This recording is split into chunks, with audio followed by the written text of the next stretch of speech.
Hi, I'm Gordon Borrell with Borrell Associates. I wanted to talk about our latest report, Benchmarking Local Online Media. This is our big annual report that we do every year. This year, we've benchmarked 4,588 local online operations. We've been doing this for about 9 years now.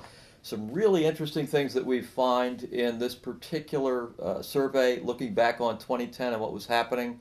One of the big things that's happening is that the local pure play companies for a while began looking like a Pac-Man, eating up a lot more of the local online advertising share. It's pretty much stopped at 50%, and it's been that way for the past 2 years.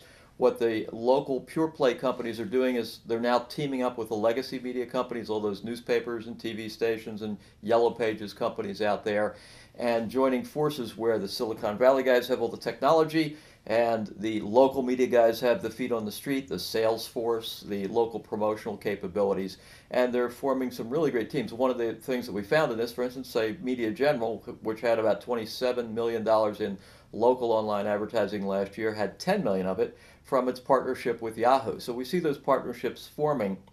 We also see some other really interesting things on the landscape. We took the top 20 local online advertising companies. And what do you think the top five were? What do you think their main characteristics in terms of the best content that they had that drove all those advertising dollars? The advertising was actually the content. So the top five local online advertising companies getting all the money out there had advertising as content. We're talking about AT&T with yellowpages.com. We're talking about Auto Trader. All of those advertising messages from the auto dealers provided all of the content for that site.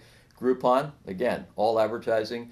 Monster, Yellow Pages group in Canada.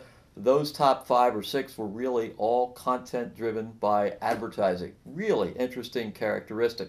The other thing we found is that many media companies are making the transition faster than others. The top of the list, of course, are the Yellow Pages companies with 20 to 25% of their total ad revenue coming from digital sales.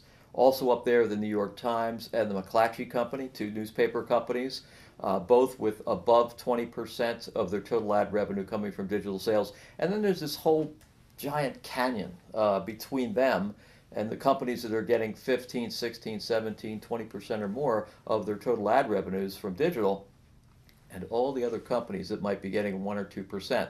What characterizes all those other companies, we've discovered in looking at the survey results, is they just don't have any online-only salespeople. They're not making the investment.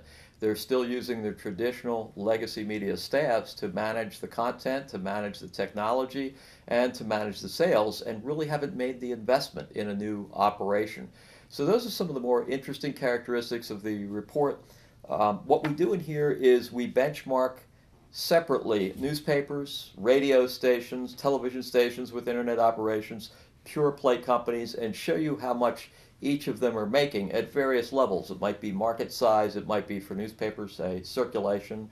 For television, it might be revenue per television household in the marketplace, and help you understand, if you have one of these media companies, where you should be. You know, if you are at average or below average or above average according to those various benchmarks. So again, it's our benchmarking local online media. It's the big annual report that we do every year. I hope you get a copy of it, and thanks for listening.